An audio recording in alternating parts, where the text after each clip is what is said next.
Hi friends, welcome to my YouTube channel. இன்னைக்கு என்ன பார்க்கலாம்னா தேங்காய் பால் சாதம் எப்படி பண்ணுறதுதாங்க பார்க்கலாம்.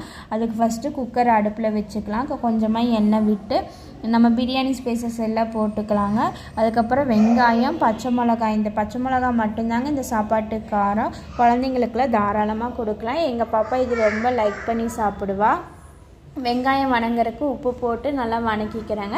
அதுக்கப்புறம் இஞ்சி பூண்டு பேஸ்ட்டு 1 ஸ்பூன் போட்டிருக்கேன். அதையும் நல்லா வணக்கினதுக்கப்புறம் கொத்தமல்லி தழை புதினா போட்டு நல்லா வணக்கிக்கலாங்க.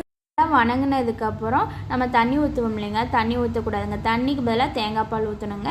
நான் 4 டம்ளர் தண்ணி ஊற்றுவேன். அதுக்கு 3 டம்ளர் தேங்காய் பால், 1 டம்ளர் தண்ணி ஊற்றிக்கிட்டேங்க.